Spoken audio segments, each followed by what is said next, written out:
Hi, everyone. Welcome to All Things Creative. I'm your host, Linda Riesenberg Fisler, and I'm here with Mary Castillo. Mary, did I say your last name right? It's Castillo, but that's okay. Castillo. Okay, I Yeah. apologize. I always forget to ask that in the green room, so the folks that listen to me all the time understand. Anyway, Mary, I was reading your bio and found it really interesting because you had put in the bio that you had sent to me that you grew up in a haunted house. So tell us a little bit about that experience and a little bit about you. Well, yes, it's no wonder that I am the person I am today because when my parents they moved into the house that I grew up in when my mom was expecting me, and they were 20 years old. They were kids. Their words, not mine, and they just knew right away that this was a very special place, and they loved it. They thought this was home, even though um, there were bullet holes in the walls and Oh weeds my growing gosh. up to the floors, and it was yeah, it's they're 20. It's like we were 20. It was cheap. We thought it was awesome, and they noticed that as they were cleaning the house, moving in, that they would hear voices, and my mom would hear my dad call her, and she would think, I thought he left for work, and she'd go to the hallway where the bedrooms were, and he's not there, and so they did this, and as they continued, I then arrived a few months later, and uh, there was a woman who would park in front of the house and look down at the house. My mom would wave at her and she'd drive away. And meanwhile, they never felt threatened, or sometimes they would feel afraid, but they never felt threatened. It was more surprising. And Mm. then I'm now 3 years old, and my mom found me in the closet talking to this really nice lady named Mary Ann, who had 3 children, and she lived in this house. And by this time, my mom knew the story because they sensed there was something else in the house, and she talked to the neighbor who had explained that the family who originally built the house, the husband's name was Robert and the wife's name was Mary Ann, and they had 3 children. And he went to work one day and passed away unexpectedly, and then she passed away 9 months later in the Oh, house. And she, so meanwhile, she was my invisible friend, and so my mom went to the church, and they just said, well, pray, have holy water, come to church, bring your daughter to church, yeah. and so we grew up this way. So for me, it wasn't weird until I went to school and then told all my friends, and then they would come and spend the night and be terrified. That I thought it was just the way it was, and so as I got older, she was no longer my invisible friend. I didn't talk to her in the closet anymore. I grew out of that pretty fast, and she was like our guardian angel. Mhm. And there were times when there was a time when our house got broken into, and either they were really dumb or maybe she had some hand in this, but they they robbed our house and they went to a donut shop of all places, and the police officer who went to high school with my parents noticed that they were carrying bags with a VCR. um like they're just walking into the donut shop of all places, and so he started chatting with them, and then the call came over that the house had been broken into, and he realized that they were the ones who took our stuff. So that's Interesting. so we just think, yeah, she was watching out for us. Yeah. Maybe she intervened for us. And so my parents lived there up until about 4 years ago. They needed to live somewhere that was just a little more accessible for them, and um, but so yes, I was I don't live in a haunted house now. My current home is pretty pretty normal, and I'm okay with that. Yeah. I was going to ask it, can you see them now, or was this just something as you got older you just the ability just kind of disappeared? Or because I know you write paranormal, right? Paranormal normal mystery fictions, right? Yeah, Yeah. I do. Yeah. I know when there's something awry. I think it's more instinctive. I've not seen, um, I've gone into certain places, and you just know there's I'm not alone in this room. And I've learned. I mean, there were times when our ghost Mary got really active, and we would just ask her, like, okay, you're kind of scaring me. Can you please stop? And it would. The activity, if she was flicking the lights on and off or walking up and down the hallway, that would stop. And so, she's very respectful. Yeah. And so I've been very fortunate that still works. When the last time that anything that my husband and I both experienced it, we were in an old cottage in Carmel, California, and we were with, our son was almost a year old, and there were just moments when all of a sudden he would just be taken with somebody. It was almost like somebody walked in the room, and they were about the size of a child, like, because there was one point I was feeding him, and he looked over my shoulder, and he would just get so animated and like talking to them, making his little baby sounds, and and then the last night we were there, something was hitting the side of the house, and my husband thought, oh my gosh, is somebody breaking in? And I'm like, I don't think so. and so, he went out there and he double checked, and he grew up in Carmel, so he's like, oh, it's probably those raccoons. And this went on and off, for about an hour, and then suddenly it stopped. And we went out to the side of the house to just, what was that? And, there were no trash cans. There was nothing left alongside that house, in that little area where we heard the sound. So, yeah, it was, my husband is a very skeptical person. And so he was like, maybe there is no explanation. Yeah, we're going to leave now. Yeah, I was going to say, and is it not anymore? He's not skeptical. Right. Yeah. And he writes horror. He writes the really, really scary stuff. So. Oh, well. Yeah. That made it into a book, right? Yeah, exactly. So, yeah, and the reason why I asked is, I'm a Reiki practitioner, and and all of that kind of stuff. So I'm kind of into that kind of thing. But I usually just get chills. I never really get to, like, I can tell. I was over at a friend's house one time, and that is how it's haunted, and one of the service maids had fallen down the service stairs, and it was like behind the chair that I was sitting in, and I just kept sitting there because she was braiding my hair, and I could feel her messing with my hair. I have red hair, so it's like she was like playing with it, and I kept batting her hand, and the people that I was sitting with were going like, what are you doing? It's like, nothing, because I don't want to tell you. So, right, exactly. I don't want to freak you out, but there's somebody playing with my hair.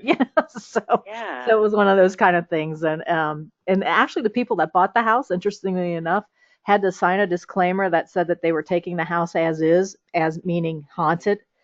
So, and they're not real like big believers in that, so they thought that was kind of funny. Signed it anyway. That's interesting. They bought it anyway, and they thought it was kind of funny that they had to do this. So so it's kind of interesting. So tell us a little bit about your writing process in your book. First, tell us about your books, and then tell us about your writing process. Okay. Well, I write paranormal mysteries, and they are the books that the Dori Paranormal Mystery Series, and it starts with Lost in the Light. And I wrote that book, I started it in 2008. And it was, at the time I thought I was writing romantic comedies, but my books were being marketed as chick lit, which was confusing to readers, because they were looking at this, a chick lit book, and they're like, wait a minute, this is a romance. And I'm like, I know, but, maybe I hope that it maybe introduced people to romance who otherwise wouldn't have read it, but anyway, so this was going to be more of a, comedic, more romantic comedy, paranormal. And it just wasn't clicking. And so I'd put it aside, I'd work on something else. But that book always just kept saying, come on back, you're not done with me yet. And it really clicked for me in about 2010, when self-publishing was really starting to arise, because this book we totally trashed the whole romantic comedy part of it. There are comedic elements to it, but it was just becoming a little bit darker. I was going more into the historical period is the end of Prohibition in San Diego, and it goes back and forth. Hmm. between modern day, my heroine, and then the bootlegger who died in her house. As he's telling her life, and he wants her to find the woman that he had died to protect. And then some family history started to find its way in there, and I'm thinking, how am I going to market this book? I'm known for writing romantic comedies, not paranormal mystery, and this thing is like, I don't even know how to market this thing. And I learned about this whole self-publishing phenomenon. I thought, I can just do this myself, and I quickly got that book into shape, and then published it on my own. And of all the books I'd published to that point, it made a profit like within weeks, and Oh. I was not used to that. I wasn't. But I did my research, and it took me 2 years to do the research, really figure out how this whole thing works. In the meantime, I'm just this once I made that decision, it was like that story just fell into place. Yeah. And I realized I don't want to let this go. I mean, these characters really meant something to me, and I had no intention of it being a series. And when I finished that last scene, I thought, this can't be it. Like, no. And I then wrote within 6 weeks. I wrote the second novella. I thought, well, I'll experiment with a novella because this thing was a monster. It took forever to write. And I wrote a novella within 6 weeks, and then polished that one up, and then recently published the third book in the series, and that thing was the longest book I've ever written, but did it put me through my paces, and it really cemented in for me that this is a series, and I now know where I'm going with this, and I was a history major in college, so I finally get to put my history degree to work. Yeah. And what I love about this series is that I'm finding myself exploring unknown histories. Prohibition is always covered in the East Coast. We know all about Al Capone. Right. We get it, Yeah. But it was just as crazy out here in the West Coast, and especially with the story takes place in my hometown of National City.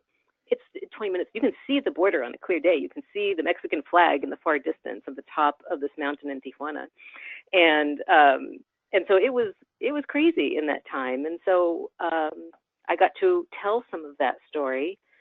And in Lost in Whispers, the last book that I published, it takes place in a maternity home right after Pearl Harbor. And it's a naval nurse who's been dishonorably discharged and has been sent back from Pearl Harbor to San Diego, and she's now in this maternity home where single women who were in the family way were sent to have their children discreetly, and the babies were adopted, and off they went back to their lives. Right. So yeah, it's so much fun. Yeah. And I'm working on the fourth one right now. So Oh, cool. well, yeah. But it's interesting because first, let's back up. You said you were originally a romantic comedy writer. Now, were those traditionally published then, or did you? Yes. Okay.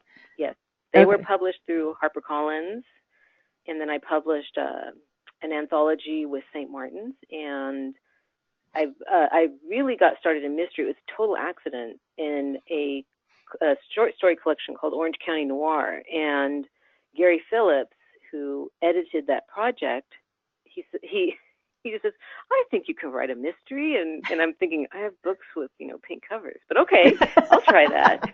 And I did, and I really got into it, and my son was he was about 2, I think, when that book came out. So he and I'd go to Santa Ana. They assigned me my city, and we'd go through Santa Ana and just kind of get the feeling and what it looked like. And so he's grown up with me being a writer, so I don't.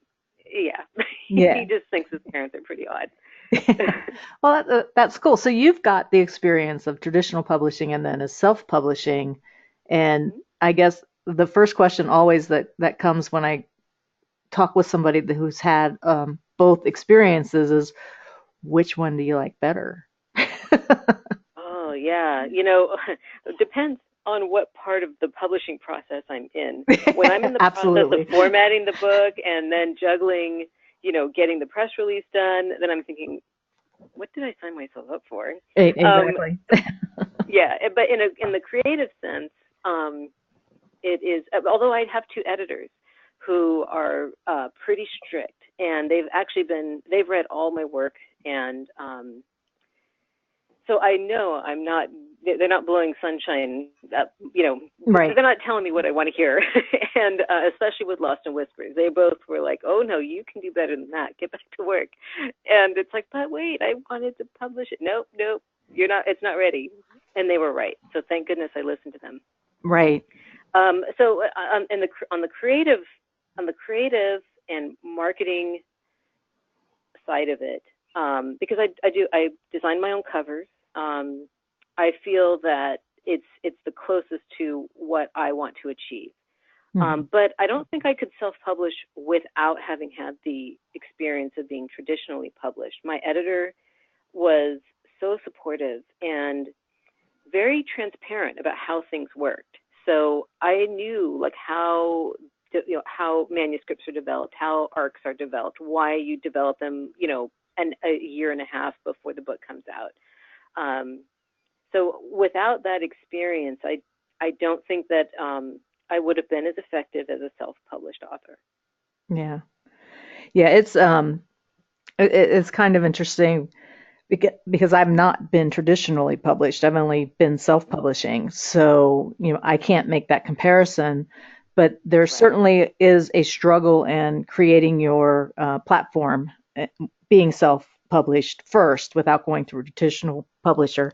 Um, Building that platform is hard, and you've done this now twice. So you've built a romantic comedy platform, and now you have the paranormal mystery platform that you're also building.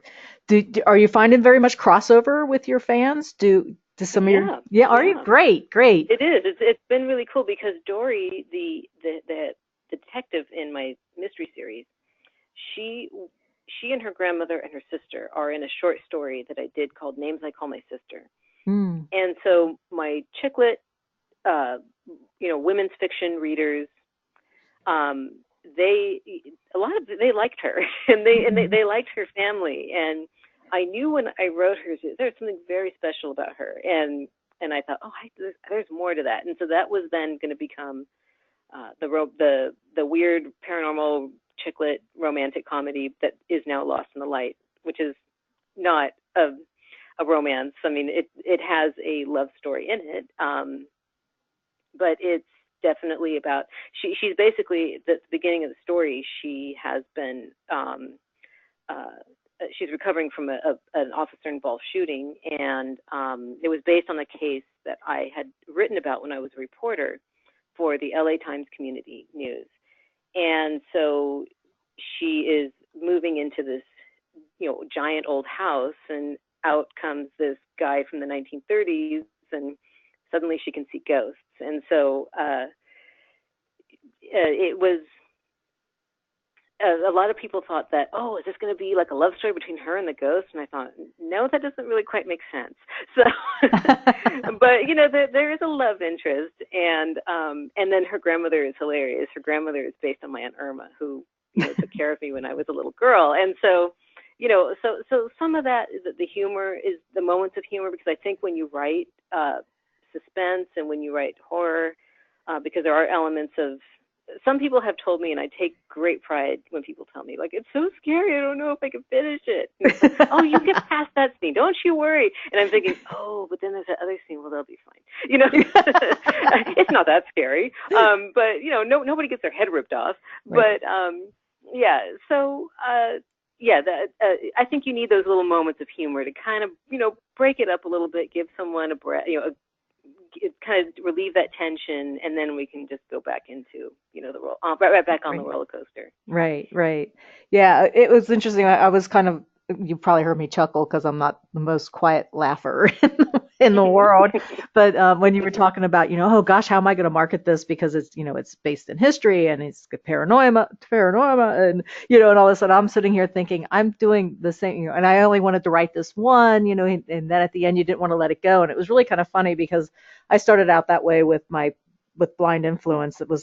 I'm like, I'm going to write this one-off blind influence, mystery suspense, Yeah. political intrigue, espionage, historical. Now, where am I going to market it? So you have that Yeah. comment. But then it was really kind of funny because I wrote that book and I really did. I wrote it as a one-off. I wanted to go write fantasy, and I have got so many people that are like, no, sorry, you can't go to fantasy. You have to tell me what's going on with Nicole. And it's just like, oh my gosh. So I'm like you on my fourth book as well. So how did you go through and decide where you were going to market this? How you were going to market this? It was through trial and error. See, this is the great thing about self-publishing. It truly is a marathon. It's not, when you're traditionally published, the way it works is that they've got to get those books in the bookstores. And the bookstores, they need fresh stuff on the tables. I mean, they can't have something languishing unless it's, Stephen the Da King. Vinci Code, Yeah. or Stephen King, and you're like, God, another Da Vinci Code, and so yeah, they got to keep things moving. And Right.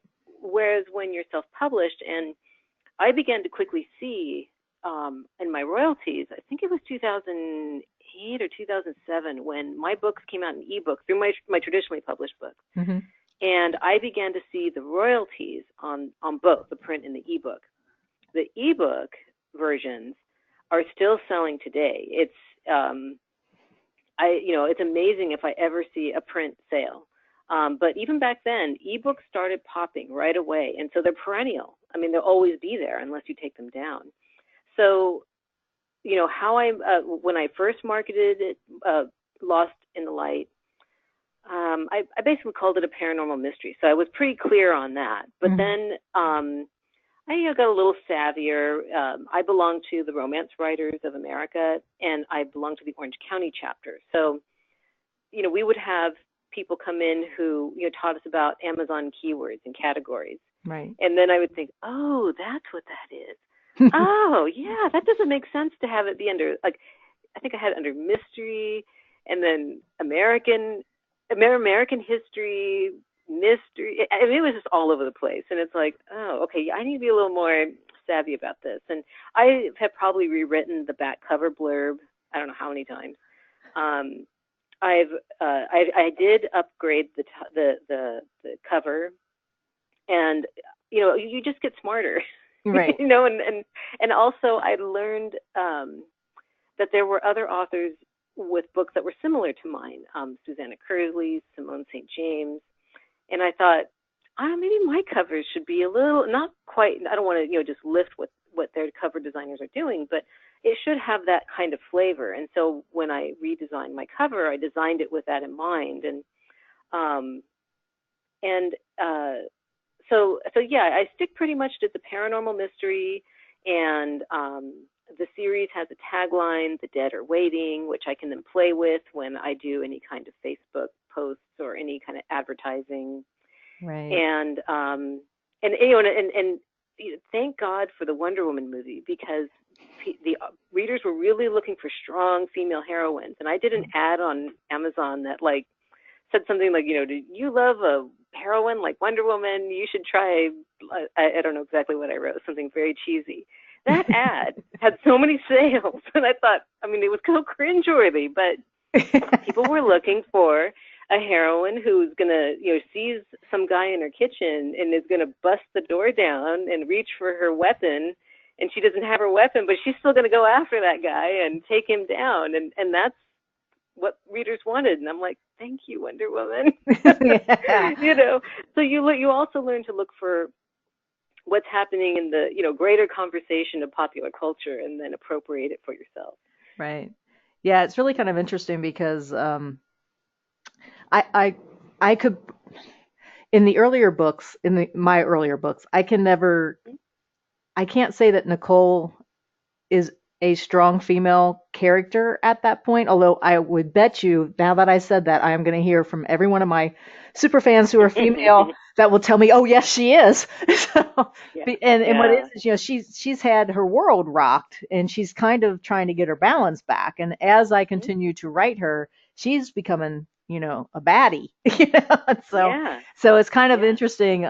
She's being hunted at this point, and and she can't, she's not going to be able to rely on these two male characters that are also part of the, the gang that keeps going and stays consistent throughout the books. Two males who are interested in her, and she's with one of them, and so it's one of these things where I just keep sitting here thinking, one of these days she's going to say, I don't need either of you two.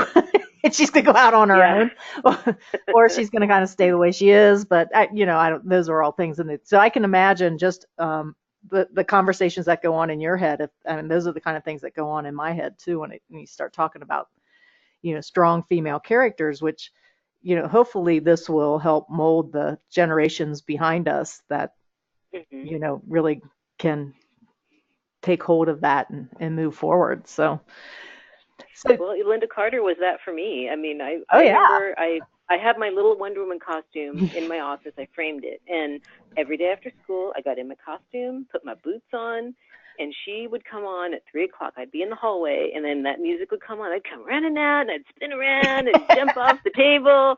And my mom, she was like, my mom's so funny. She's like, I was a young mother. I didn't know. I just let you jump around, and thank God you didn't break anything. Yay! And so that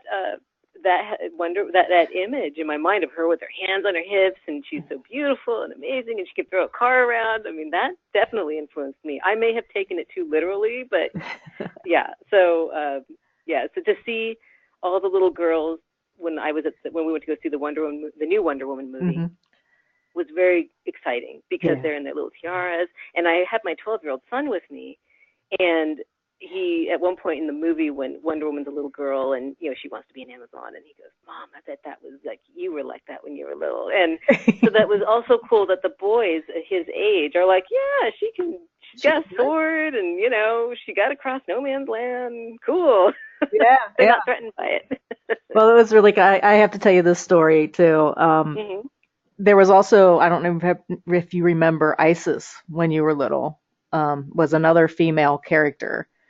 Saturday morning cartoon thing. It's called Isis, and it's the same kind of principle as Wonder Woman. Isis, is the Egyptian goddess, and she would always help out these two teenagers who seemed to be always getting in trouble. And it was really funny as I went up to an artist friend of mine's exhibit up in Youngstown. His name's George Gallo, and I was sitting with two lovely people, Dick and Joanna. And if Joanna listens to this, hi, sweetie.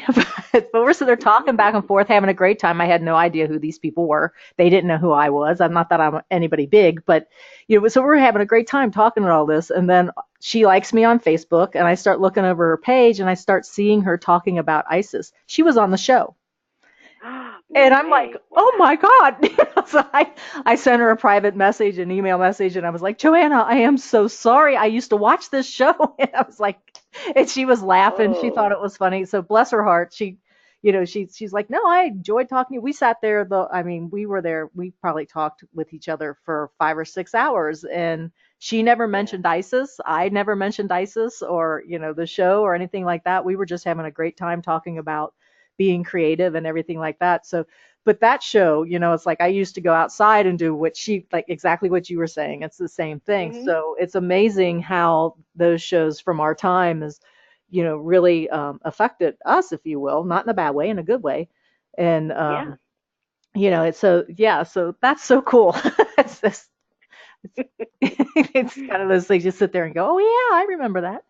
But I wanted to get to talking about something that you did on your journey, which I thought is really, really interesting, and especially now since I found out that you were also traditionally published. But you started to record podcasts of you reading your books, right? I did. Yes, that's how I created my first audiobook. And it was, what really drove me to do something like that was just honestly was jealousy. I mentioned that I'm a member of the Orange County chapter of RWA, and one of our members, every time she speaks, I'm like, the master is speaking, be quiet, and so she was. We were sitting.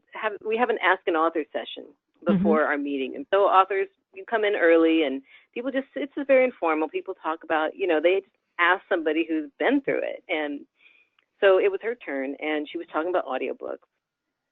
And, she just says, if you're not making an audiobook, you're leaving money on the table. Yeah. And when I've always approached my writing as a business from the very beginning. Wasn't very smart in the beginning, but my heart was in the right place. Mm-hmm. And so since then, I've learned a lot. And so as a business person, particularly when you're self-published, you think differently because your numbers are more available to you.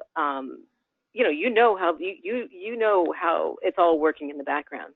Mm-hmm. So when somebody says to you, if you don't have an audiobook, you're leaving money on the table, it's like ding, ding, ding, ding, ding, ding, ding. And so ran home and started researching, and it's a very expensive endeavor to have a narrator, to have somebody produce it. I mean, it's a big undertaking. And I went to a creative and performing arts high school, and I majored in video production. So I knew how to edit. I'd been around a camera. I wasn't afraid of any of that techie stuff. So I thought, I'm going to just make a podcast, and I'm going to post a chapter every week.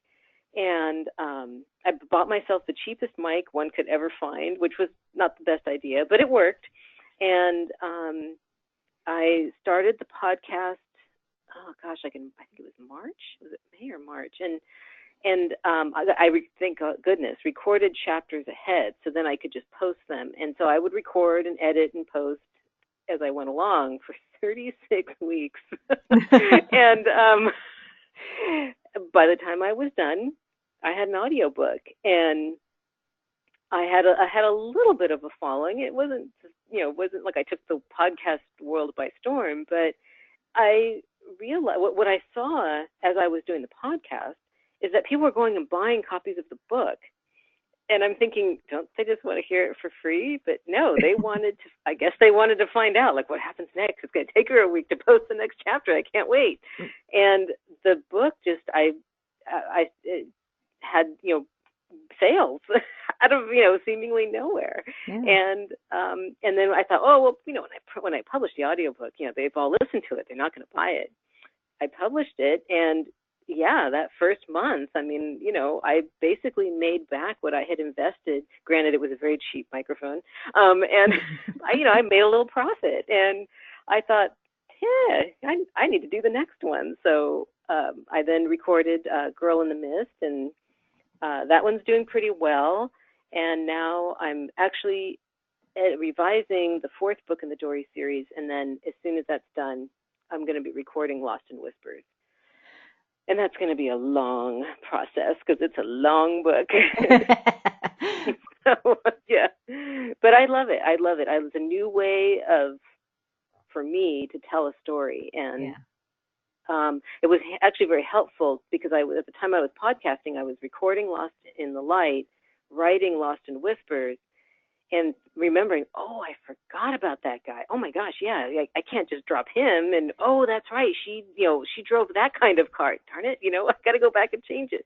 So it did refresh me of those little details because let's face it, readers are not dumb, and they find things, and then they email you, and then I feel like a dummy. So I want to mitigate that. Yeah, well, and it's interesting too because.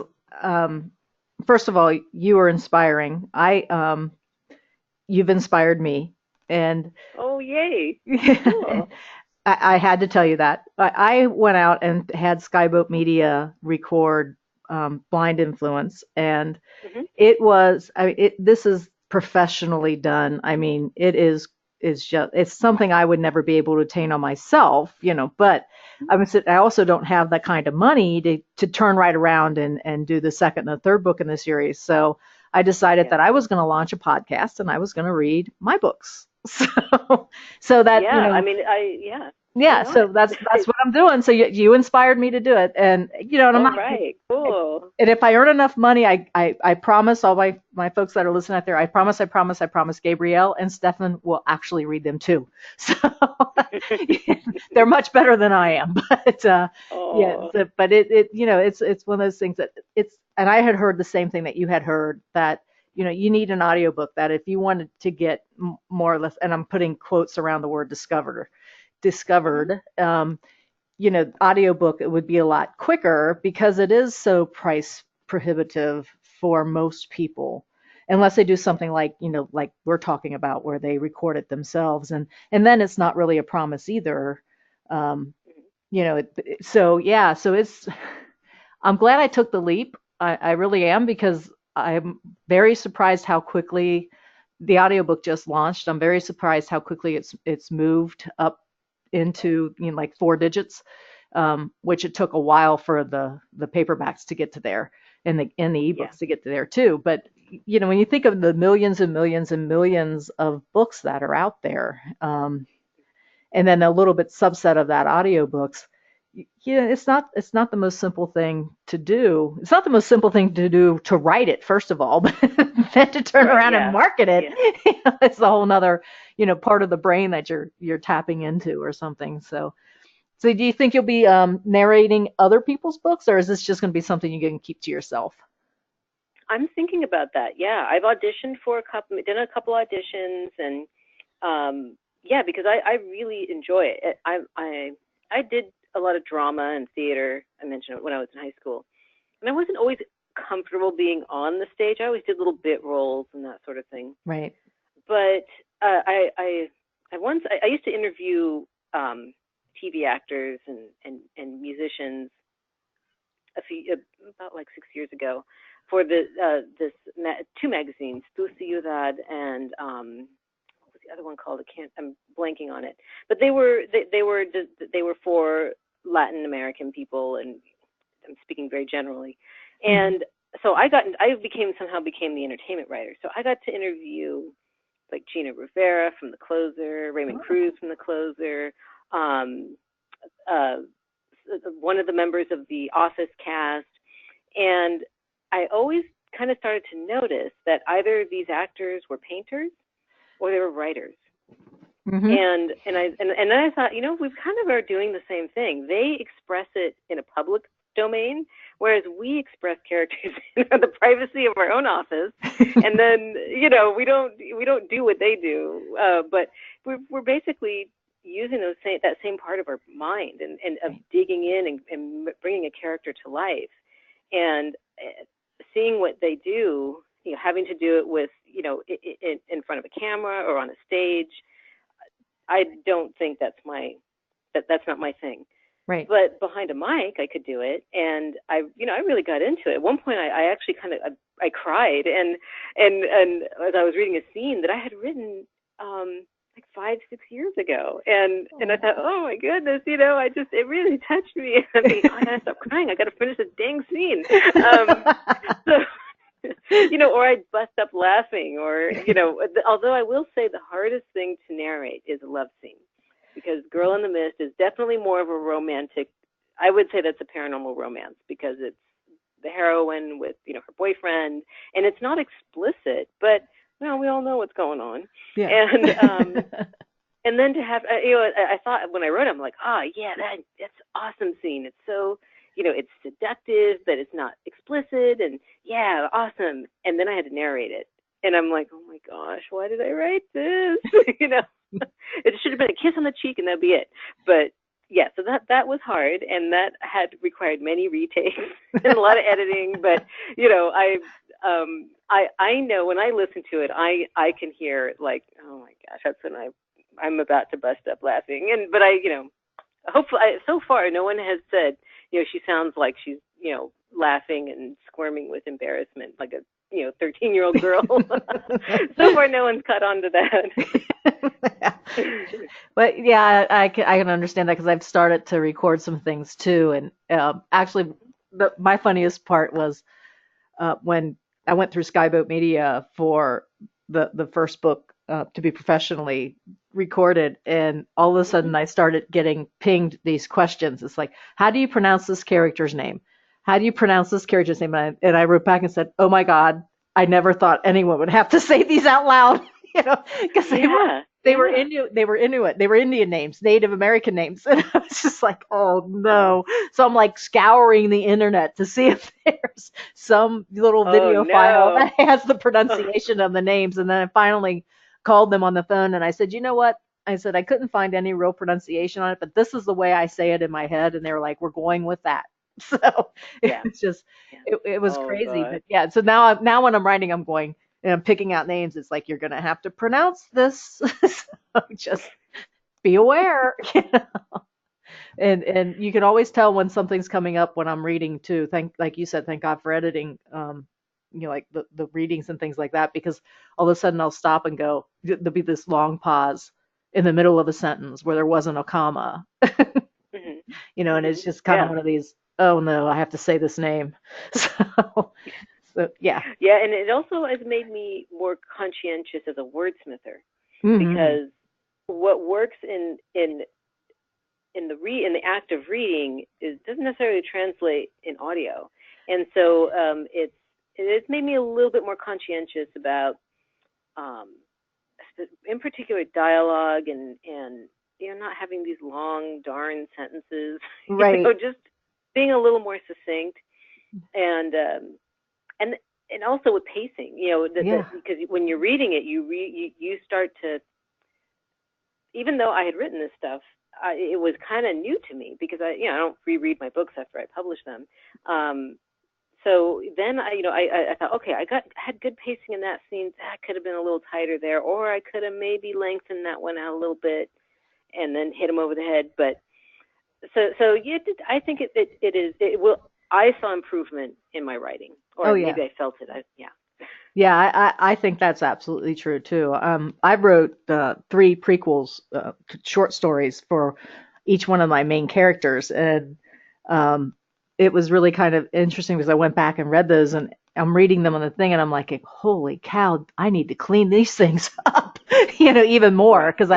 I thought I had cleaned them up already, but no, I need to clean them up even more. So when I was sitting there reading them, and all of a sudden you see, like, I would stop and pause, and I'm rewriting the sentence that I have to read next in my mind before I go on and Mhm. read it.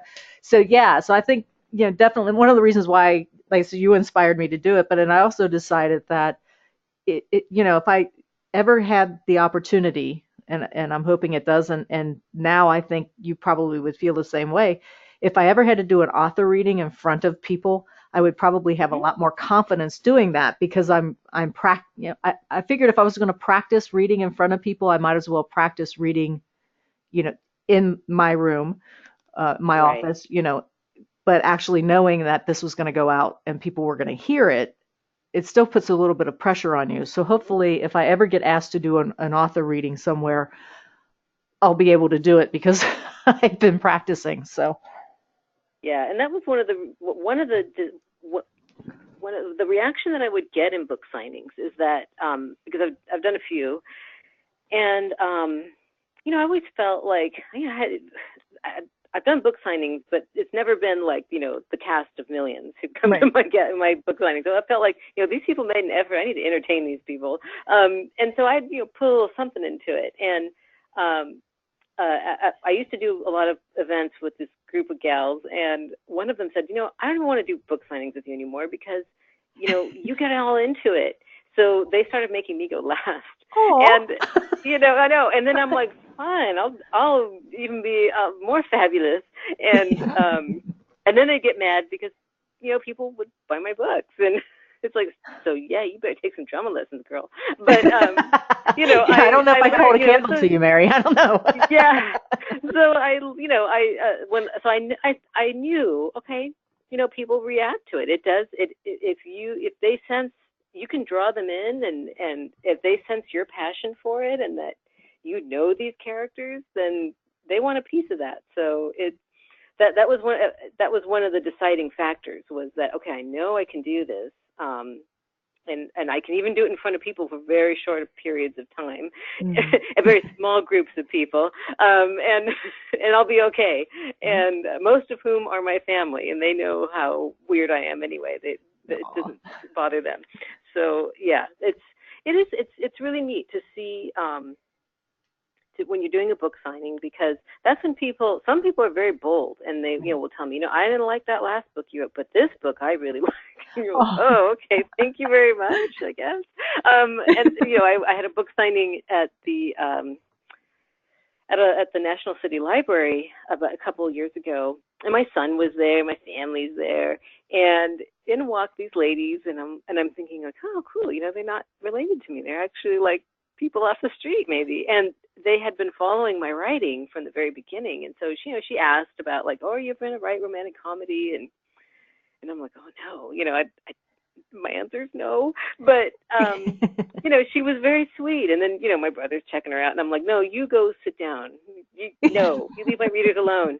I don't care if you are the handsome firefighter dude. You stay there and leave my readers alone.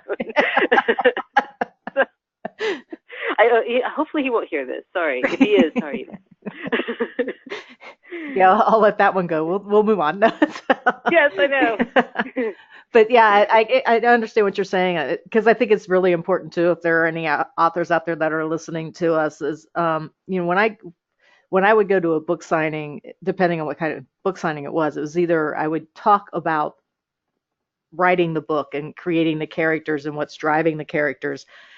I wouldn't necessarily read. So there are a number of things that you could do. Is you could read from the book, your favorite passage or whatever, or you can just talk about what your inspiration was for the book, different things like that. But yeah, definitely if someone, if there were a group of people that are coming out to see you, you should engage them, and they took a lot of time to come, and meet you. So yeah, don't just like, here's my book. And I've seen that done before.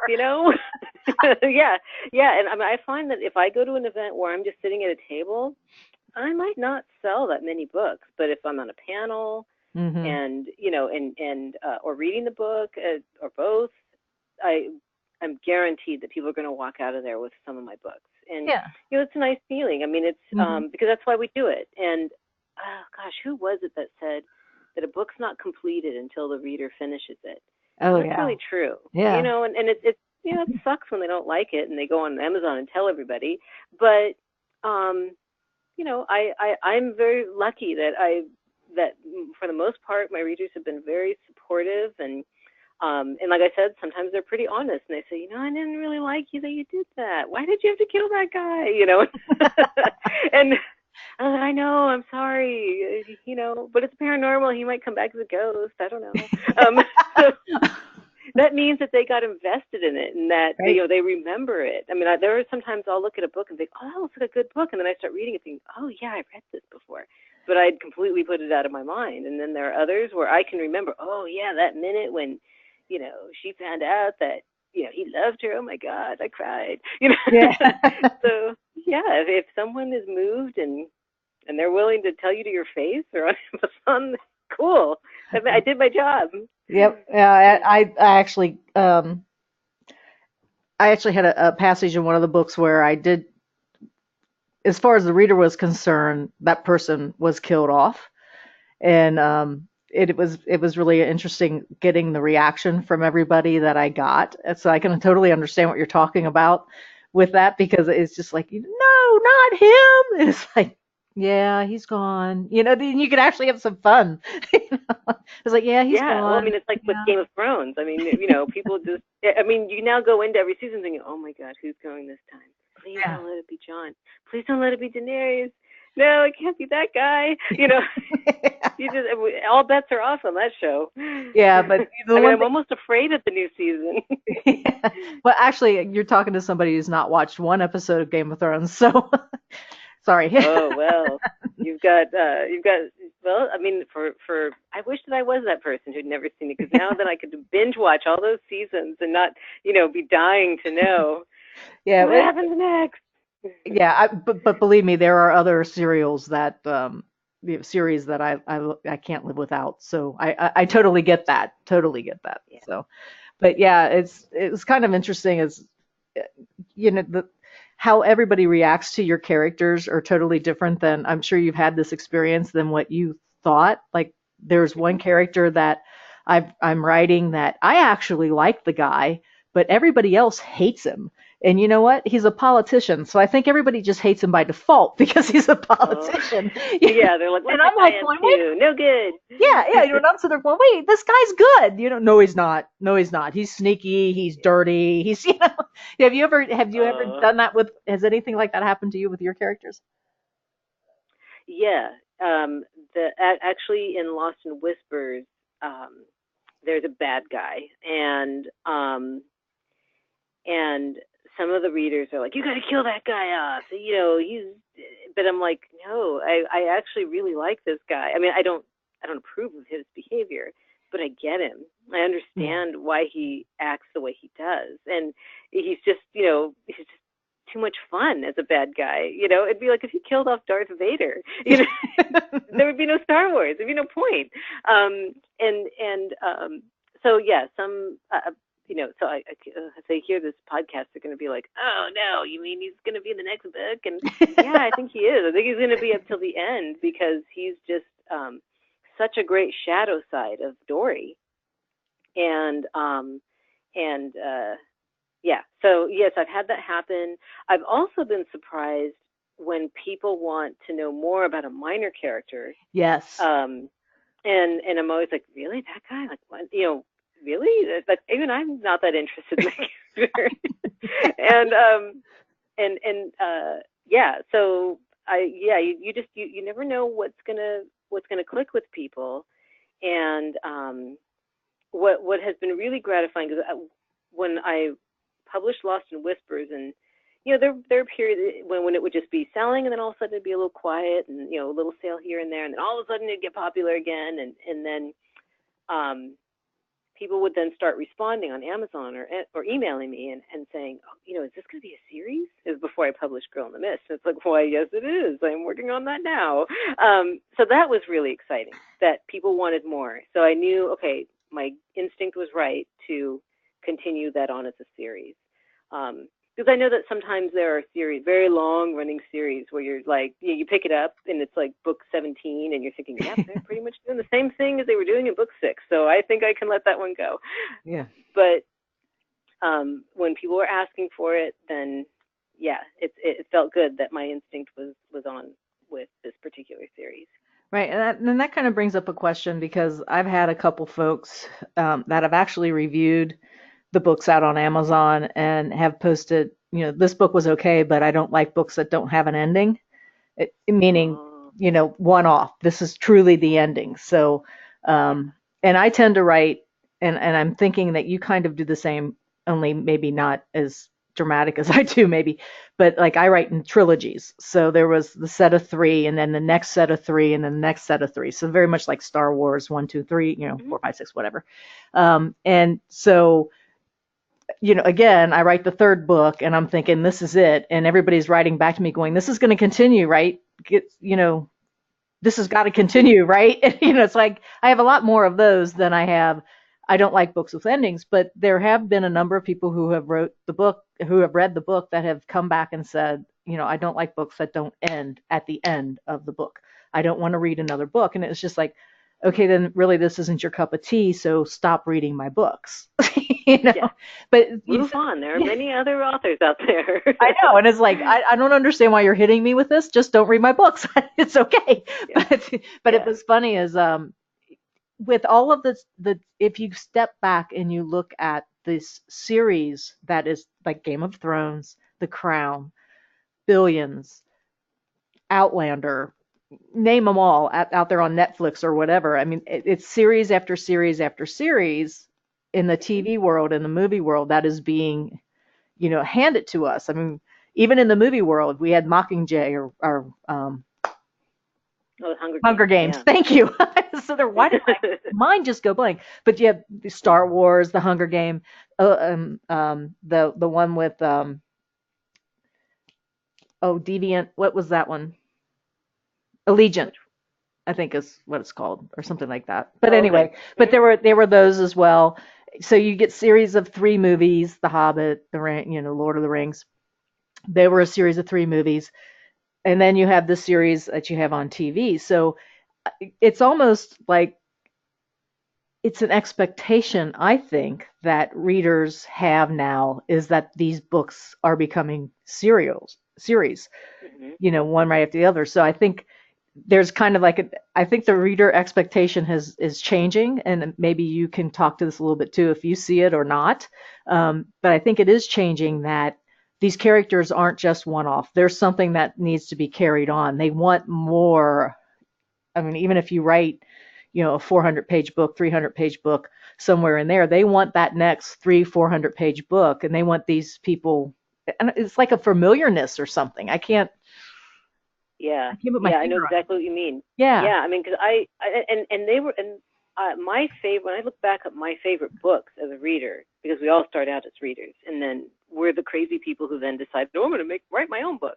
And I've been doing that since I was a child, and I used to make my own books, and of course involving me as Wonder Woman. But Of course. looking at, yeah, I'm turning around looking at my keeper shelf, and there are very few one-off books, and those that are the big thick ones. So I felt like, okay, I really lived it with this character. Hmm. But the majority of them are series, maybe not with the same hero and heroine, but with a family or a group of psychics or witches. And I'm specifically I'm looking at Nora Roberts' Island series, the Island Sisters series. So those were my favorites Hmm. as before I became a writer and while I was a writer. And I think that we just love that idea of going into this world, and that we know these people. Hmm. And one of my recurring dreams I've had since I became a writer is I go to this town. I love it when I have this dream. I go to this town, and that's where all my characters live. And I go through the town, and I see Tamara from my first book. I see Issa from, that short story I wrote. And I go to Dori's house, and and it's like, okay, yay, I'm here. Let's have fun. And I can never really remember what we talk about, but I know that's probably where I'm getting who they are, and flowing that onto the page and into the story. So I just think that way, and I think that we as humans, we're basically herd animals. We want to have our families, and if it's not our biological family, we create our families with our friends or our online friends or whatever. We create our little tribes, and that idea of going into a series is comforting because and even when it's not, when it's like something like Game of Thrones, where no, don't kill Jon Snow, don't kill direwolf, yeah, that it affects you on a profound level, and then you got to find out, well, like who's going to die next, and it's just you then start to dread, like, oh man, this is the last season, or in with Star Wars, this is Return of the Jedi, like what's going to happen, back before they made the new movies. Right, right. um, it was like, okay, we're going to say goodbye now, and this is really bittersweet. So Yeah. I think series have always been popular, but now especially, with with I don't know, do you even call them a channel? I still do. Hmm. Netflix, and now there's Passion Flicks, which they're making original romance movies, and you can Oh, see cool. them on the app or your Chrome TV or whatever. And yeah, I just think that we like that familiarity. We like that sense of, yeah, this is my tribe, whatever that tribe is. Yeah, and Um, it's really interesting too because you mentioned Star Wars a couple times, and I'm a big Star Wars fan, and I went to see The Last Jedi, and mm, there goes Luke. Han Solo was done in the first one. We all know Carrie Fisher's character is probably not coming yeah, back because that would really hurt. And I'm sitting yeah, there, I looked at my husband the other night, and he knows how big a Star Wars fan I am, and I'm looking at him and I said, I don't even want to see the next one. I mean, if Mark Hamill's not going to be in it, I don't want to see it. And Tom's like, right, Tom's looking at me like my husband's looking at me going, "Oh my God, I don't have to sit through another Star." I mean, he's ready to dance because he doesn't have to sit through another Star Wars movie. And I'm sitting there going, right. ah, and so it's going to be interesting from a business perspective if I flip it over that way, how Disney is Hmm. going to walk that fine line because they Yeah, they paid didn't think she was going to die. right They had there. no clue that was going to happen. Right, and I think that's why it's back to J.J. Abrams to probably do this last one because they're going to need every bit of magic that he can pull out of his pocket. And it's and then all the spin-offs that are happening, the solo story. The Rogue One was actually very well. I liked Rogue One, but I did Um, too. Yeah. yeah, that's the Solo story. It's like, hey, if it isn't Harrison Ford, I don't care. But Yeah, you're kind of like, well, I'd rather learn maybe about Lando, yeah, yeah, he you was know, really uh, interesting. we all know about, but plus we all know what happens to poor Han Solo. I mean, come on, Right, give us a break. right. Yeah, so it's kind of interesting. I mean, Disney has to earn its money back. They paid Lucas a lot of money, so they have to get that money back somehow. But and they're building a whole younger generation that's going to grow up with all these new characters that they're introducing and stuff. So part of it is that, and but you don't like throw us out with the bathwater, us older folks that watched them back in the Yeah, 70s. I think in a way that, yeah, the apparently this habit of killing off your old heroes, is maybe that was, I think, to kill off Luke. I think he could have lasted another movie at least. Oh, yeah. But Well, his yeah, I don't know. I do agree with you. I mean, because honestly, I thought going into this next movie that Leia was going to die. When okay, I'm assuming that everybody's listened to this has seen the movie or doesn't care. That's right. But Spoiler alert. the beginning of the movie, and she's floating around out there, and you're thinking, okay, it's time to say goodbye, and it's going to be tough. And it's bittersweet because her son didn't, shoot the killing blow, and then you're like, wait, what? Hold on. Oh, okay, she's going to make it through this movie. And you're like, now? I mean, seriously, as the movie ended, I'm thinking, how are they going to do the next movie? How's that going to work? Yeah. Yeah. God, yeah. Say to J.J. Abrams, go with God. Yeah. May the force be with you. Absolutely. You're going to need it, buddy. Yeah. Oh, I could man. probably do a whole nother podcast on Star Wars, but yeah, it's kind of it is interesting. There was that whole suspension of disbelief thing that happened when she went floating through the space, but yeah, it works on the younger kids, I guess. Didn't work on me. Yeah. But Well, yeah. and do you remember the novelizations of Star Wars that they'd come out like, every couple of years, and it was what happened after Yeah. Return of the Jedi as they're rebuilding. I'm sorry, we're totally going into Nerdville, but That's okay. I just got to make this point really quickly. In the books, Leia and Han have twins, quote, right?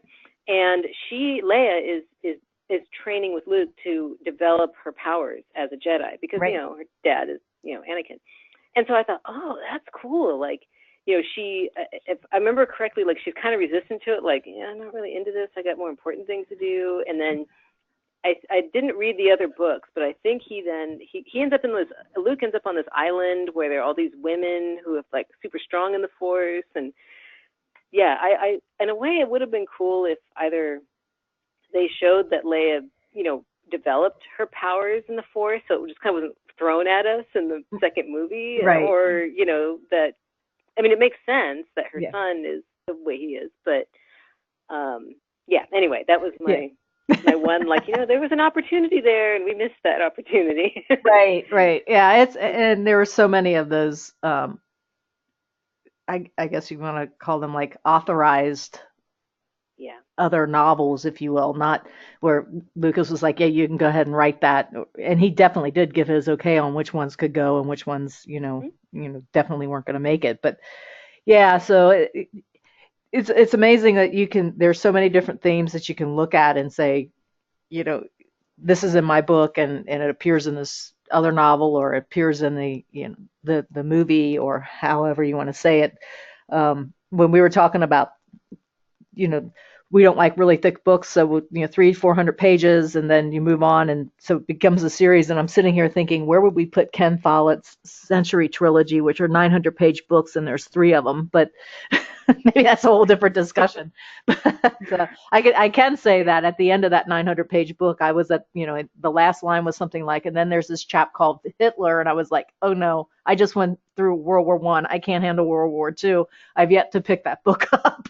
But yeah. But that takes a lot of devotion for a reader to invest that much time reading that thick of a book, not once but 3 times in a trilogy. Mm-hmm. So, it's kind of interesting. I don't know what I don't know what the discussion was between Follett and the traditional publisher that he's with, but it would have been interesting to be a fly on the wall, I think. So, Yeah, yeah. I mean, like I read the Maisie Dobbs series, hmm and we are now. It began. It began. The first book actually takes place in two different time periods. It's her early life before the war, World War One, hmm and then they show her go as she's a nurse, and then she's horribly injured, and the man that she loved, who was going to marry, is horribly injured, and he never recovers from his injuries. And then they jump to the 1930s. No, no, it's the 1920s. I'm sorry. And now she's a private detective. The young doctor that she was going to marry is basically a vegetable, and so then the series continues through the 20s. We've survived the 30s, and now we're at the point where Hitler is invading France. mm. And so this whole series of the 12 books, we are dreading, like we know it's happening because her and her best friend, who was an ambulance driver during World War One, she lost her brothers during the first war. Then she has three sons, and the worst thing that could ever happen is that her three sons will go to war and die like her brothers. Mm. Well, one of her boys is in the army, and then the other one is on a boat to Dunkirk, and you're just like, oh my gosh, no, this can't be happening. But it is what happened, and it's devastating. I was crying at the scene at Dunkirk. I'm just in tears. And I was listening to the audiobook, and my husband and son are like, what's happening? What's going on? And I'm like, he's at Dunkirk, and I don't know if he's alive, So that's the cool thing about a series, is that you see these horrible things happen, and you just get so emotionally invested, because so much of our lives, I see people scrolling, and I do it too. You scroll on Instagram or Facebook, you're not really invested in it. You're just your thumb. You're probably gonna wear out our thumbs, because we're not emotionally invested. Whereas a story, Right. I mean, you're crying, you're laughing, you can't wait to get back to it. Sometimes you get so mad you can't even. I'm not gonna finish this damn book, or you're afraid, or yeah, we want that emotional reaction, and Yeah, I we did that got that during our election and on Facebook, and now it's like, I come back remember to the that. story where it's safe. Yeah, Yeah. come to the story. Go back to reading. Yeah. Yeah. Yeah. I'm laughing because one of the reasons why I began writing the series that I write, which was back in, I started writing it back in the 1980s, which is why it's set in the 1980s. Okay. But I was reading a Robert Ludlum book, and it was one of those books that didn't have an ending. It's a series. Oh, Jason okay. Bourne. Okay. So I read the first Mhm. Jason Bourne book, and I'm like, all right, he's getting close. He's going to capture Carlos. And he doesn't. And I threw the book against the wall and said, and that's why I always thought that Blind Influence would be a one off. It's like, I'm writing a book, and the guy's it's going to end. It's going to end. Mhm. And it was just like, and then everybody wrote me, it's like, no, it's not ending. You need to keep writing. And I'm like, well, this is a good thing because, I didn't say that with Jason, although I did read the rest of the Jason Bourne series, but Right. Yeah. it's, You say you stop, but that's just big talk, right? yeah, exactly. You got it. Yeah. Yeah. So, but yeah, thank God for our fans, right? Yes, absolutely. Yeah. So, I think I've actually taken up more than an hour of your time, Mary, but I appreciate you being here. And I wanted to give you one last opportunity to provide any advice or tell us about anything that's coming up that you'd like to share with us. Well, I was okay. So for my first audiobook, which I podcasted, Hmm. I entered it into a contest, and then thought, oh yes, I'll just enter contest. We'll see what happens. Well, it finaled, and so it's a ABR Listener's Choice finalist in mystery. So if you are so moved, and I would certainly appreciate it if you would even just listen to the excerpt on my website at marycastillo.com, and if you like what you hear, you can certainly buy the audiobook. I won't stop you. But you can, if I could get some votes, and in May, in June, I'll find out if my book won a contest. And so I never expected this at all. So that has been very, very exciting. And my mom votes every day. So I'm like, thanks, Mom. But as for being an author, it's one of the most courageous things one can do, and we're so vulnerable out there, and so I think what you're doing is with your podcast and just having these conversations about the creative life is, I think that just creates a really cool community, and that's a place that people can go to. Like I said, I was listening to your show with Honore Corder, and her books have been very inspiring and have taught me so much, and kept me going when I thought, like, this is going to be the last book. I need to have a life, and yeah, my life is writing books. So I think that just having these conversations is very, very helpful to people. So I thank you for doing it, and thank you for having me. Oh, thank you. What really started it, which I don't know if I talked to about this with Honore or not, and if I did, please stop me. But one of the reasons why I started the podcast was because as an artist, I kept thinking while I was painting, wouldn't it have been cool if we had Claude Monet on tape, just, talking about his process or whatever? And I thought, well, what's stopping me from doing that with master artists and authors and creatives and everybody else out there, so that sometime in the future, hopefully there'll be somebody looking for us and can come back and listen to a whole hour or so of what made us tick. So I appreciate you coming on the show. I enjoyed our conversation. I hope we can stay in touch afterwards, because I think we think a lot alike. So yes, well, we'll definitely have to talk after the next Star Wars movie comes out, or maybe we just can't even talk about it. We may have to go into mourning. I don't know. Yeah, I don't know. You may have to see it first and talk me into seeing it. That may, because I don't know. I'm not there yet. Yeah, one of us needs to be brave, I think. Yes. So I just want to thank you again, Mary, for all your time and your wonderful conversation. This has been marvelous. I feel like I've been sitting around talking, like at a bar or something with you. And hopefully, you said you're out in California, right? I'm out in Orange County. County? I can hear the fireworks at Disneyland at 9:00 every night. well, if I make it out to California sometime soon, hopefully, I have an 18-year-old cat that needs my help right now. But sometime soon, if I head out there, maybe I'll shoot you an email and say, hey, let's get together and absolutely. say hello. Well, it would be great if you could come and speak to the Orange County RWA chapter, and then you'll meet more weirdos like me. No, I'm just kidding. Well, I would love They're to. like, wait, what? I would love like, you're supposed to be the VP of communications. Make us look good. What are you talking about? Well, we all know that we're special. Let's just put it that way. Yes, we are very special. Okay, so I just want to close out with what's coming up next. We are going to be talking with Michael Harding, who is the creator of Michael Harding Handmade Oil Colors. He's going to talk about his new projects, and we always get into interesting conversations about how we perceive color and different things like that when he's on. So that will be taped on April 25th, and you will be able to hear this naturally through all the different channels at some point in time. But for my patrons that may be listening, thank you so much for your support. I really, really, really appreciate it. And for everyone else, I'm really glad you're here too. So take care, everyone. And thank you again, Mary. I appreciate it. Thank you. It was great. Yeah. So hang in there, everyone. We'll talk to you later. Bye.